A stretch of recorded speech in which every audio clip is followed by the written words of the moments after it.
بسم اللہ الرحمن الرحیم۔ السلام علیکم ناظرین، میں ہوں مطیب احمد اور آپ دیکھ رہے ہیں پروگرام الیکشن سیل۔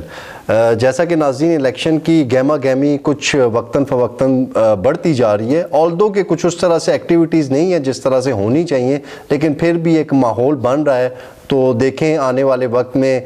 یہ جو الیکشنز کا ایک اونٹ ہے یہ کس کروٹ بیٹھتا ہے۔ تو ناظرین، آج بھی ہم لوگوں کا ایک جنرل پروگرام ہے۔ اس پروگرام میں بیسیکلی ہم آپ کو یہ بتانے کی کوشش کریں گے کہ الیکشنز کے بعد جو امیدوار الیکٹ ہو کے آتے ہیں ان کی بنیادی ذمہ داریاں کیا ہوتی ہیں اور ان کو کس کس کام کے لیے ہم رسپانسبلٹی دے کے بھیجتے ہیں، عوام ان کو رسپانسبلٹی دے کے بھیجتے ہیں کہ وہ رسپانسبلٹی وہ وہاں پہ اسمبلی میں جا کے ایگزیکیوٹ کریں۔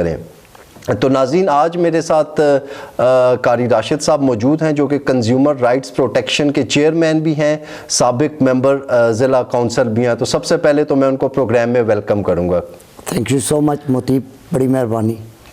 قاری صاحب، الیکشنز کی کوئی ایکٹیویٹیز اس طرح سے نظر نہیں آ رہی جی، نہ کوئی جلسے ہو رہے ہیں نہ کوئی جلوس ہو رہے ہیں، تو آپ کیا دیکھتے ہیں اس کو؟ الیکشنز کیا ماحول بن رہا ہے؟ آنے والے وقت میں کیا ہوگا؟ بسم اللہ الرحمن الرحیم۔ موتیب گو مگوں کی صورتحال تھی، لیکن سپریم کورٹ نے واضح کیا کہ الیکشن 8 فروری کو ہوں گے۔ تمام جماعتوں نے اپنے اپنے پارلیمانی بورڈز کی میٹنگز منعقد کیں اور امیدواروں کی لسٹیں فائنلائز ہو چکی ہیں تقریباً، اور انشاءاللہ آپ دیکھیں گے کہ ابھی الیکشنز کے جب نشانات لوگوں کو مل جائیں گے تو اس گہما گہمی اس میں تیزی ہوگی۔ اب الیکشن کی کیونکہ بات چل نکلی ہے تو لوگ ڈور ٹو ڈور کمپین بھی کر رہے ہیں، میٹنگز بھی کر رہے ہیں، مگر ابھی تک وہ ماحول نہیں بنا جو الیکشنز کا بنتا ہے۔ پہلی بات تو یہ ہے کہ تقریباً پاکستان کے عوام اب اس نظام سے بالکل مایوس ہو چکے ہیں کہ لوگوں نے ہوپ سمجھ کر ان نمائندوں کو ووٹ بھی دیے، سپورٹ بھی کی، مگر اس کا ان لوگوں کو حاصل کیا ہوا کہ پاکستان تحریک انصاف کی گورنمنٹ بھی رہی، دیگر گورنمنٹ بھی رہیں، لیکن آج بھی آپ اپنے شہر ایبٹ آباد کی بات کریں جی بالکل، میں آپ سے مسائل کی آماجگاہ بنا ہوا ہے۔ میں آپ سے ہزارہ کی بات کرنا چاہوں گا، خصوصاً ایبٹ آباد کی بات کرتے ہیں کہ یہاں پہ پچھلے 10 سال گورنمنٹ رہی ہے پی ٹی آئی کی، تو کیا اس میں کیا پرفارمنس، اس کی پرفارمنس کو آپ پی ٹی آئی کی گورنمنٹ کی پرفارمنس کو آپ کیسے دیکھتے ہیں؟ عموماً ہوتا یہ ہے کہ ایک لیڈر جو ہے وہ وکٹم کارڈ موسٹلی کھیلتے ہیں اور وکٹمائزیشن کا ووٹ لینے کی کوشش کرتے ہیں۔ تو ٹھیک ہے، قوم بھی بیسیکلی ان کی وکٹمائزیشن کے اس پرابلم میں پھنسی ہوئی ہے، ٹھیک ہے۔ تو مجھے یہ بتائیں کہ پرفارمنس کیسی رہی ہے پی ٹی آئی کے جو پریویس 2 ٹینیورز یہاں پہ صوبے میں رہے ہیں، اور عمومی طور پہ دیکھا جائے جو ان کے وفاق میں ٹائم گزرا ہے 3.5 سال کے لگ بھگ؟ دیکھیں مطیب، جہاں پر بہت ساری اچھی باتیں بھی ہوئی ہیں، تحریک انصاف نے اپنے تئیں بھرپور کوشش کی کہ ہم عوام کو ڈیلیور کریں، مگر جو لوگوں کی ایکسپیکٹیشنز تھیں اس کا عشر عشیر بھی لوگوں کو نہیں مل سکا۔ اب بات یہ ہے کہ اگر ہم اپنی پی ٹی آئی کی بات کریں تو پی ٹی آئی کی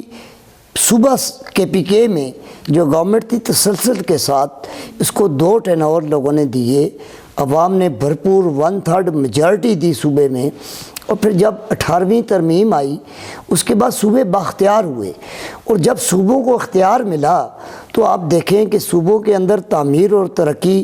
اگر یہاں پر کچھ تھوڑی سی تعمیر اور ترقی میں جو کوتاہیاں یا نیگلیجنس ہوئی ہیں اس میں ہمارے سابق نمائندوں کا بھی کردار رہا ہے۔ آپ ایبٹ آباد کے ساتھ کنیکٹڈ ڈسٹرکٹ ہے ہری پور، آپ ہری پور کے اگر دیکھیں تو ہری پور میں تعمیر اور ترقی کا ایک انقلاب برپا ہوا ہے، اور اس کی نسبت ایبٹ آباد کے یہاں پر دیکھیں نا، ایبٹ آباد کے اندر مختلف ڈپارٹمنٹس کی آپ اپوائنٹمنٹس کو دیکھ لیں، ٹورزم پولیس بنی، آپ دیکھیں کہ ٹورزم پولیس میں ہزارے کے نوجوان تو ڈگریاں ہاتھوں میں لیے پھرتے رہے، مگر جو اس وقت کی گورنمنٹ تھی، پی ٹی آئی کی گورنمنٹ تھی، محمود خان یا پرویز خٹک، نوشہرہ کے اور سوات کے لوگ یہاں پہ آ کے بھرتی ہوئے، پشاور کے لوگ یہاں پہ بھرتی ہوئے، آپ اس کو ریسکیو 1122 کو دیکھ لیں، آپ ٹورزم پولیس کو دیکھ لیں، اور پھر پچھلے 10 سالوں میں آپ کوئی بھی صوبے کے اندر کوئی میگا پروجیکٹ جو ایبٹ آباد ڈسٹرکٹ کو ملا ہو، یہاں کی اسمال انڈسٹری کو دیکھ لیں، یہاں پر اداروں کو دیکھ لیں، یہاں پر گورنمنٹ کالج کو دیکھیں، اسکولوں کو دیکھیں، ہاسپٹل کو دیکھیں، اس کے علاوہ آپ نے یہاں کیا پہ تعمیر و ترقی کی آپ بات کر رہے ہیں؟ کیا کوئی ایبٹ آباد میں نیا ہاسپٹل بنا؟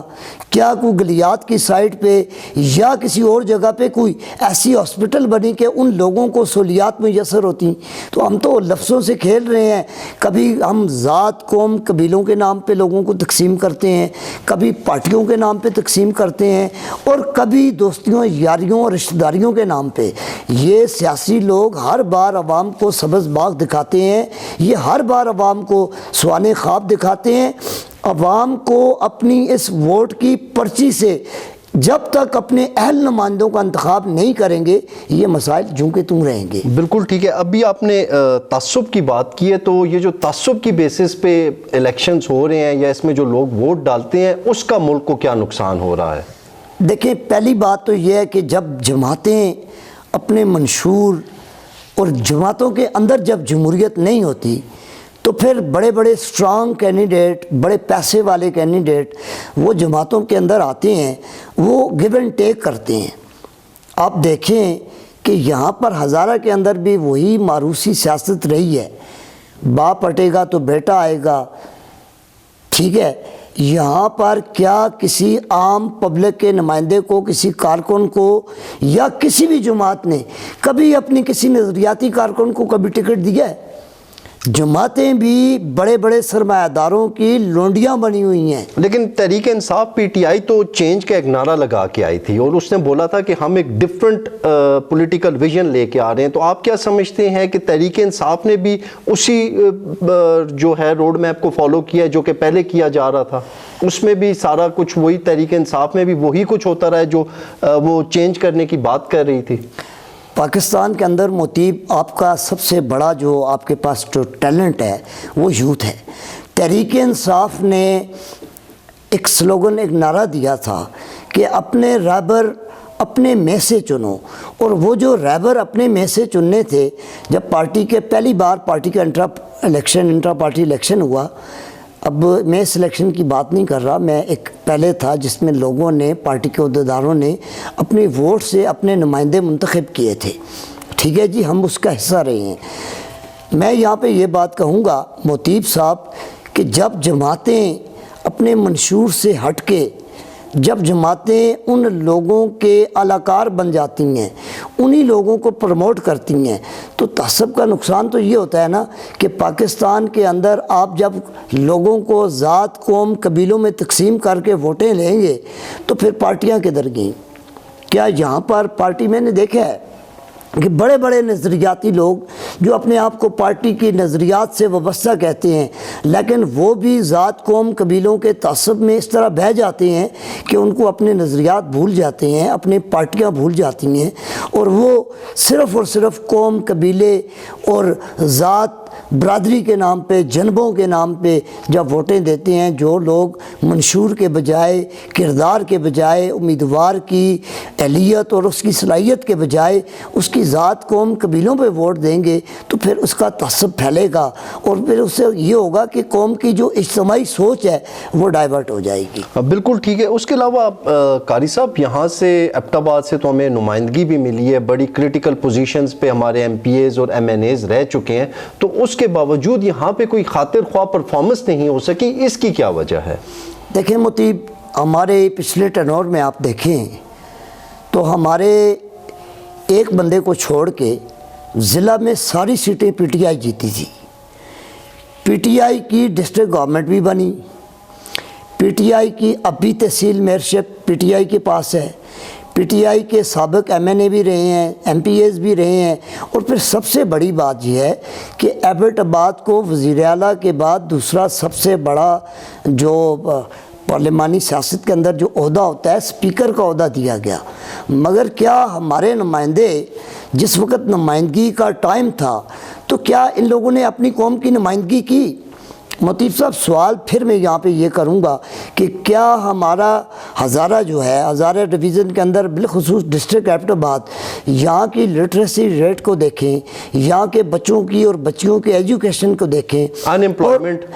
امپلائمنٹ کی طرف میں آ رہا ہوں مطیب، کہ یہاں پر ہمارے درجنوں نہیں ہزاروں بچے ماسٹر ڈگریاں لے کر، اور میں اس میں ایک مثال آپ کی بھی دوں گا کہ آپ جیسے بچے، آپ جیسے نوجوان، آپ جیسے لوگ، اور ایک آپ نہیں ہیں، بہت سارے لوگ ایسے ہیں کہ مطیب جو اپنے روزگار کے لیے ان سیاسی مجاوروں کے درباروں کا سلام بھی کرتے رہے ہیں، ان کے پیچھے بھاگتے دوڑتے بھی رہے ہیں، مگر کیا ہوا؟ نوکریاں بیچ دی گئیں۔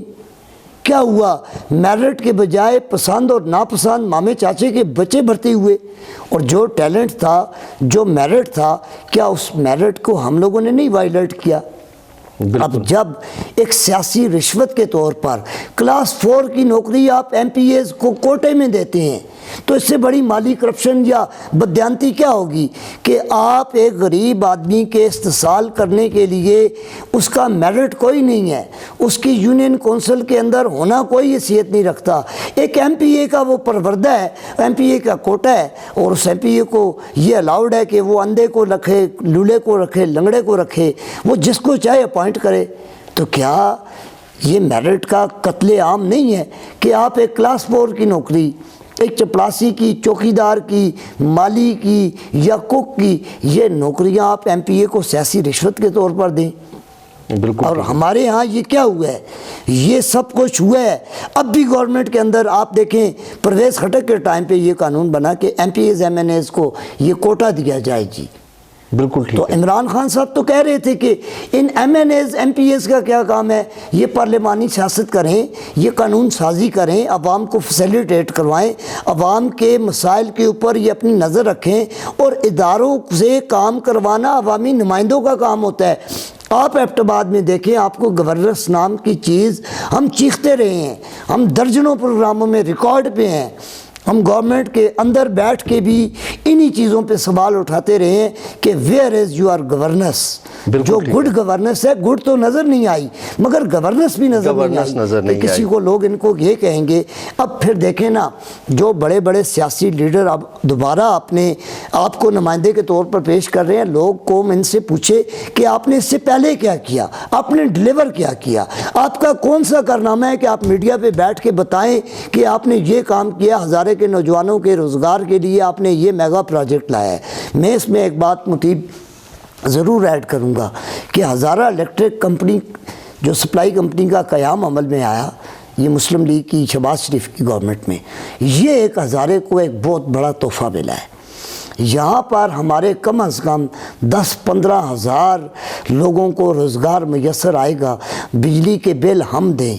اور لائسنس کے اخراجات بھی ہم برداشت کریں۔ جو بل ہی نہیں دیتے، جو بالکل جن کی آپ دیکھیں نا، ہزارہ کی آپ دیکھ لیں کہ انکم کیا جنریٹ کر کے صوبے کو دے رہا ہے اور صوبہ ہزارے کو دے کیا رہا ہے۔ بالکل یہ سوال تو یہ ہے کہ ہمارے نمائندوں کی نائلی تھی کہ ہمارے حقوق کے لیے وہ آواز نہیں۔ جی ناظرین، جیسا کہ آپ نے دیکھا کہ قاری صاحب یہ کہہ رہے ہیں کہ جو بھی لوگ آپ کے پاس ووٹ مانگنے آ رہے ہیں تو ان سے یہ ضرور پوچھیں کہ وہ ووٹ کس بیسس پہ مانگنے آ رہے ہیں۔ کیا ان لوگوں کے پاس احتجاج کرنے کے اور اپنا ایک پروٹیسٹ ریکارڈ کرانے کے علاوہ کوئی پرفارمنس بیسڈ ٹریک ریکارڈ ہے؟ اس کے علاوہ ناظرین، میں پوری اپنی ریاست سے، چیف آف آرمی سٹاف سے، چیف جسٹس آف پاکستان قاضی فائز عیسیٰ صاحب رسپیکٹڈ سے، اور پرائم منسٹر آف پاکستان سے میں اپنی بات کروں گا۔ قاری صاحب نے چونکہ میرا ذکر کر دیا ہے میری کوالیفیکیشن کا، ناظرین میں اس سے پہلے میں نے بی بی اے کیا ہے، بی بی اے آنرز کیا ہے، اس کے بعد پھر میں نے ایم فل کیا ہے، میں 3 اٹیمپٹ سی ایس ایس کی دے چکا ہوں، اور ایف پی ایس سی کی کوئی ایسا ٹیسٹ نہیں ہے، ایم سی کیوز بیسڈ کوئی ایسا ٹیسٹ نہیں ہے کہ جس پہ میں نے اپلائی نہ کیا ہو۔ اس کے باوجود اس ملک میں نے ایجوکیشن اپنی پرائیویٹ حاصل کی، علاج کی اگر ضرورت پڑی تو وہ پرائیویٹ کروایا۔ تو میں آج یہاں پہ ریاست پاکستان کے جتنی بھی پاورفل پوزیشنز پہ لوگ بیٹھے ہوئے ان سے یہ پوچھنا چاہتا ہوں کہ میں ایک امپارشل شہری ہوں، بحیثیت سٹیزن میں آپ سے یہ کویسچن کرنا چاہتا ہوں کہ آپ لوگوں نے مجھے کیا دیا۔ اسی کے ساتھ اجازت دیجیے، اللہ حافظ۔